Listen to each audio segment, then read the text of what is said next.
Serious, what is the downright scariest thing that has ever happened to you, be it paranormal or otherwise? Episode 2. My fiance and I live in the sticks. We were laying in bed during a power outage about a month ago after burning a gibber, just talking, and watching the storm roll out. Suddenly I break out in goosebumps, all of my body hair standing on end. There's a humming noise that's getting higher in frequency and volume. The neighbor's dogs start growling and whining. We have the window open and the curtains back, which we almost never do, because our one neighbor has one of those giant annoying antennae lights that stay on 24/7. The yard and field are pitch black, the stars now out. I ask him, "Do you feel that?" At the same time, he says, "Something's coming." The buzz cut out. A bright flash so white that it dazzled my eyes for the next hour seemed to light up the backyard and a mile around it. It resembled a close lightning strike in its brilliance, except the intensity seemed to amp up in brightness and then slowly dim out. It was like someone turning up a dimming lamp to the topmost setting from the bottom, and then dimming it back down again. I could see my neighbors combine over a mile away across their field. I saw their house, which you can't even see when it's overcast and day, and that's when my internal freakout sensor started braying. Why can I suddenly see my neighbor's ugly yellow gingham curtain? Why do the dogs sound like they're in pain? What is happening? I glance at my fiance, but he's squinting toward the sky. I look up too, and it's like staring into the light at the dentist. I couldn't see jack shit. The neighbor's dogs started going haywire, not just barking but really howling. The brightness started to fade. Everything went from being that washed out white to a dim yellow, to an ochre-like color, to darkness again. It stayed black for perhaps 5 seconds, then another flash, this one massive and much quicker. There was no dimming or flash imprint on my eyes. From the start of my goose flesh to the end, the entire scene lasted about 60 to 70 seconds. Much longer than a lightning strike, and the bright did not waver or stutter like a strike does. Neither of us have an explanation, and people who hear it just say it's crazy. Just last night, my daughter and I saw hovering lights in the field. We went out to investigate today, and there was nothing amiss. We're going to start recording the sky nightly if this keeps up. When I was about 12, my friends and I used to sneak out at night and just roam around the neighborhood smoking cigarettes and doing stupid shit. One night, we're sitting in a gazebo on a hill that overlooks our whole little town beneath us. We're just sitting there, minding our own shit, and out of nowhere, the power station about a mile and a half away starts going nuts. White lights, green lights, the whole town is lit up beneath us. We start freaking out and run home, knowing that my friend's dad is a firefighter and is probably up already on the call. As we're running through the neighborhood, the street lights start going out all around us. We book it all the way into his basement and don't stop until we are literally in our sleeping bags, and we get there just in time to hear him upstairs, get up and open the door to check on us before he leaves. That transformer blowing almost messed up our entire sneaking out operation for the rest of our teenage years. But yeah, it was super eerie to witness, like, more than you'd think if you were just reading about these things. I remember reading somewhere about a theory that paranormal activity is often linked to a certain frequency vibration being in an area. I wonder if that has anything to do with the creepiness of these things blowing up. We had a baby monitor that, besides sound, also monitored the baby's breathing and set off an alarm, SIDS. The alarm would go off on the baby's side to jar them, and also the parents' remote. One night we forget to turn up the sound, and in the middle of the night, I roll over and see the lights pegged. I freaking fly out of bed screaming to my wife. Darting into the nursery, I suddenly find no baby in the crib. I suddenly realized, my wife must have brought the little guy to our bed and forgot to turn off the alarm. I wheel around and pass her coming in and say, "He's in our bed," and she screams bloody murder because this, she knows for a fact, is not the case. My whole world just stopped with absolute abject terror. She screams, "WHO took my baby?" Somehow, through massive adrenaline rush and massive fright, I Sherlock Holmes it, house alarm is still armed, no windows or doors could have been opened, the nursery door was closed. He must still be in the room. Glance around and see the only place he possibly could be is behind or under the crib. I fall to my hands and knees, and lo and behold, little dude is on his belly looking at me, smiling, even though mom is hysterical. I reach under and gently pull him out by his ankles, and mom meanwhile sees this and assumes he's not alive, because how the hell does a 1-year-old climb out of a high-sided crib when he can't even stand, and manage a 4-foot fall unharmed? She scooped him up and cried for an hour, rocking him. I didn't sleep that night. The little monster has had us guessing ever since. My middle child, my oldest son, was maybe 3, and he and I were home alone. His older sister was at school, and his mom was gone on some errand. I worked third shift and was always sleep deprived. I waited him out, and sure enough, he started twirling his hair in the way he did when ready to nap. We got on the couch with him on my chest, and when he fell asleep, so did I. I awoke a few hours later, and he wasn't on my chest. Normally he would have poked at my eyes and woke me up, but not this time. I listened, but all was quiet. I got up to catch him at whatever mischief he was into, but he was nowhere. He wasn't in the house. It's important to point out that we live on a very rural farm. If he wasn't in the house, the potential was terrifying. Outside I went. The weather wasn't an issue. The pond and the wells and the horses were my immediate thought. I spent the next hour plus screaming, crying, searching for my son. The sheer uncontrollable terror that I don't wish to contemplate any further. Then the greatest thing to ever happen took place. My wife drove into the driveway. I ran to her, distraught. In the back seat in his car seat was my namesake. The next little bit is a fog. I basically collapsed. Turns out she had come home and found us asleep and gently picked him up and left to finish her errands. She had hoped I could get the rest I needed. She didn't leave a note. So, one night I'm carpooling with my friend to work. Just her and I, driving down this rarely used back road that just so happened to be a shortcut to work. I'd have to say it was about 10 in the evening, and there weren't any other cars in front nor behind us. The road we were on was a very old one, and hadn't been renovated in years. There were no lights on this road whatsoever. Just the ones, coming from the car's headlights. So, we're driving along for a good 15 minutes, and then we suddenly come to a stop sign that's literally in the middle of nowhere. My friend, who happens to be a very careful driver, slowly pulls up to this stop sign, for fear of possibly running past it. Heaven forbid we make a rolling stop in all this traffic, right? So, the car is fully stopped, and I'm looking out the window. It's about this time that I see this lady standing there on the corner. She looked to be about in her mid-40s and was in something that resembled a white coat and pants. Because there wasn't much lighting, I really couldn't make out much of her face or anything of that nature. But seeing someone standing there struck me as being extremely odd. I'm thinking to myself, who in their right mind would be out here in the middle of the night? So, I turn to my friend and ask her if we should maybe see if she needs a ride or something, to which my friend replies, "She?" And I say, "Come on, you can't tell me that's a man now." Then silence. Suddenly my friend looks me dead in the eye and proceeds to tell me that she has absolutely no clue as to what I'm talking about. I think she's joking around, and I say, "You can't be serious." I'm talking about that woman over there. As I'm saying this, my eyes pan over to where the lady was standing and nobody was there. No lady. No nothing. So, there we were, idling at a stop sign in the middle of nowhere, with absolutely nobody else around. I suddenly get this sinking feeling in the pit of my stomach, and I start to freak out a bit. I'm not crazy. I know exactly what I saw. I then muster up enough energy and yell, "Go! Let's get the heck out of here." And we take off like a bat out of hell. From that point on, I refused to look in the rearview mirror, and pretty much kept my eyes closed for the duration of that ride. Not much was said after that. Nothing at all. The following week I tell this story to one of our coworkers, and he proceeds to tell me about how several years ago, this lady had been brutally murdered around that area. Apparently, this person was a nurse and was either on her way to or coming back from work, when she was attacked and subsequently killed in the middle of the night. The more he continued with this story, the more freaked out I got. I just kept remembering the white outfit that I saw this lady in.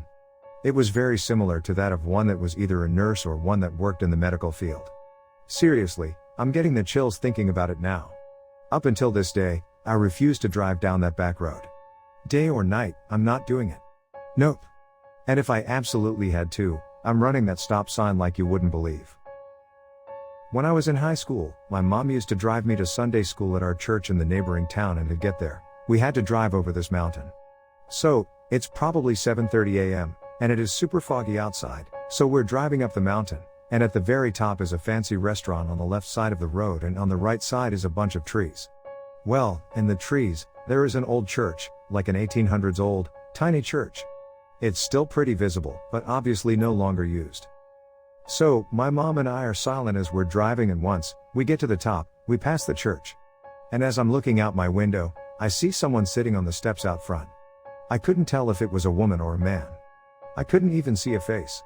They were wrapped all in white, like how you would wrap a blanket around you and over your head like a hood if you were cold. Since it was so foggy that morning, my mom was going pretty slow enough for me to get a good look at whatever that was. I screamed, "Mom! Did you see that?" She tells me no, and I go on to describe to her what I just saw. So, she drops me off at our church, which is maybe 3/4 of a mile from the top of the mountain, and goes back home.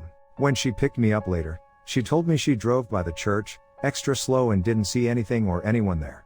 Then she proceeds to tell me that the road the church is on is supposedly haunted, and that there's an old story about how a bride killed herself there because her groom left her at the altar or something crazy. 100% creepy, and every time I drove by that church after that, I refused to look because it freaked me out. TLDR, went hiking, a woman fell off the cliff and died. Her husband tripped and bumped into her, causing her to fall. Back in May, I got together with my now roommate and went hiking with a bunch of his friends. We reached the top of the mountain, where there was a cliff and scenic overlook. After a few minutes of taking pictures, we went off to a trail that led off to the side. Soon after we left, I heard the most terrifying scream. I immediately ran back to the cliff, where I saw a middle-aged man sitting down at the edge with a devastated look on his face. I asked a woman next to me what had happened, and she said his wife had fallen off the cliff. The cliff was about 150 feet tall, so I knew that there was little chance of her being alive, but if she was, people needed to reach her quickly. I ran to the edge of the cliff and looked over to see her body lying face down on the ground.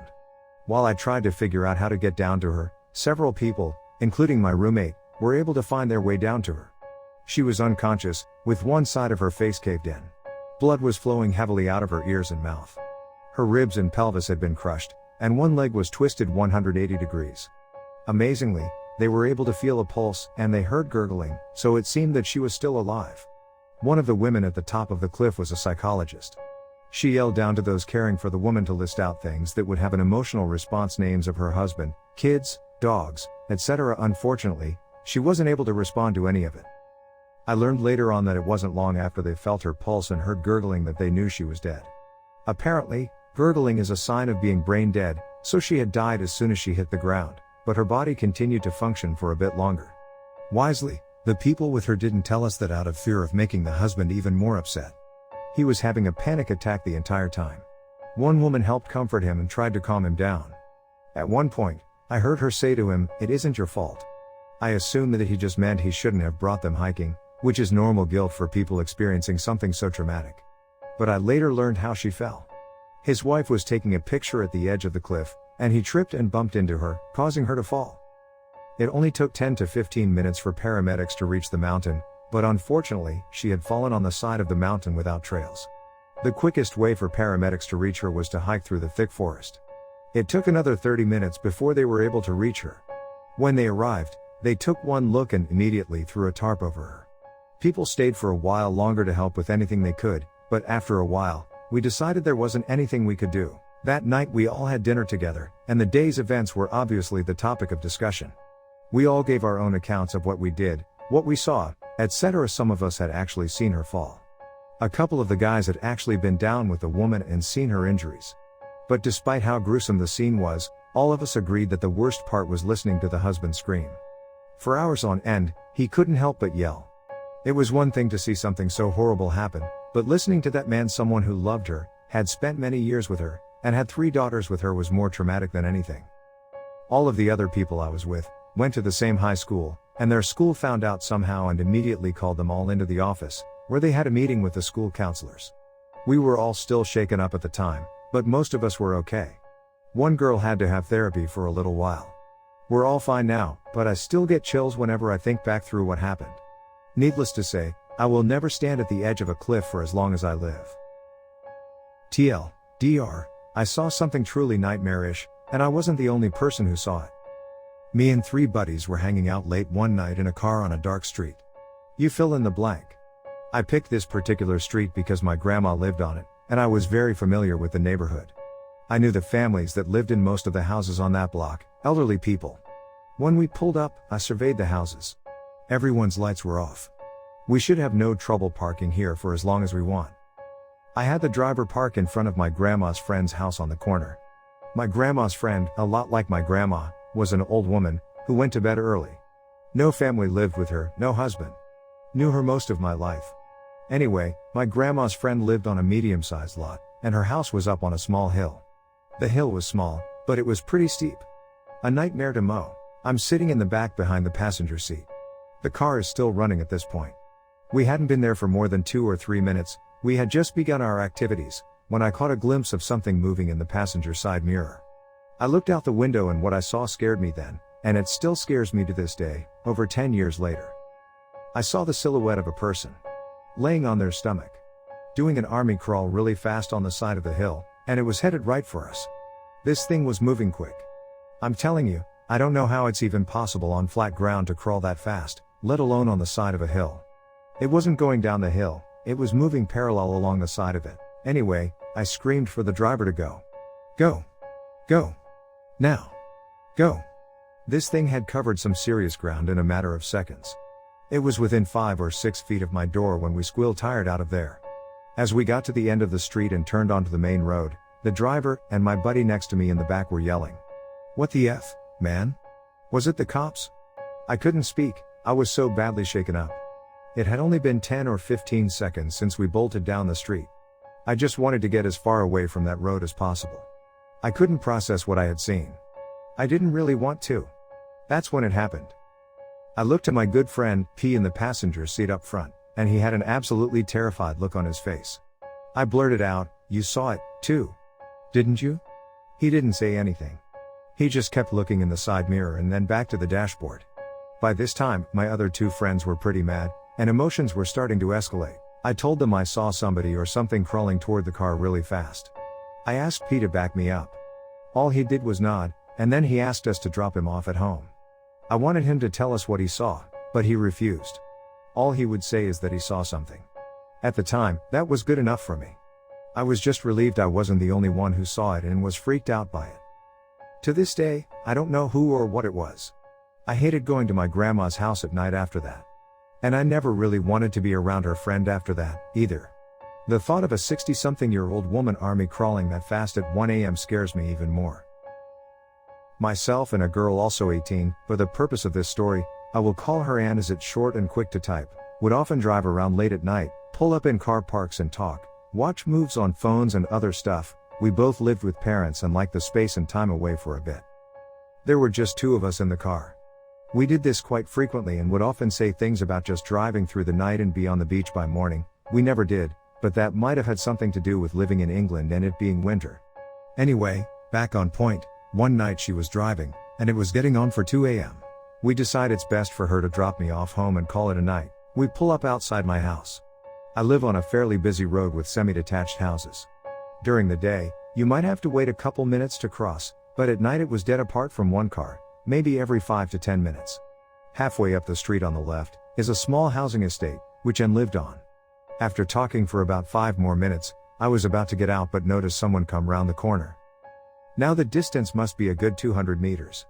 They were standing up but hunched over, and by the size of them and from what I could see from the streetlights, I would have guessed this person to be about a 10-12-year-old boy. I looked at Ann and looked back at the boy. I waited in the car and just looked at the boy. Now, this was 2 a.m. on a street with other parked cars. We had been there a good 5 minutes before he turned the corner, and the lights were off on and in the car. From where he was, there would have been no way he could have known we were in the car, and there were about 4 to 5 parked cars between him and us. This is the creepy bit. As soon as he turns the corner, his head rises directly at us. We are both still looking at this point, but again, although, on the face of it, a young boy looking at us from 200 meters away isn't scary as such, I still had all my hairs on the back of my neck stand on end. It was at this moment it dropped to the floor and began an almost animal-like run towards the car. We both scrambled to lock the door and just look as it covered the ground in what seemed too quick. I'm not sure I would describe it as army crawl and more animalistic with its head close to the floor and scampering with its hands and feet. It wasn't a cheetah-style run of front feet than back feet. It was more of a spider-like style, although it is hard to explain. 10 to 15 seconds later, it was below the hood, just out of view of us. And panicked and went to start the engine. I said, "Wait," as I didn't want to run the boy over. He stood up and looked through us, like he knew we were there, but he was distant. Drugs? Insane? I don't know. I don't believe in ghosts or anything like that, but I knew something was off. It brushed over the hood and crawled and brushed past the passenger side window. As soon as I could look in the mirror and look down at it and confirm it wasn't under a wheel, I said, "Go, go," and then sped off. We looked back, and it scampered up the road in the opposite direction. Ann was too scared to turn left into her estate where it came from, so we did a circle of the area, and we never saw it again. I have never experienced anything like that again. I will answer any questions you have, although this being about a day late to the party, I would imagine not many people reading this.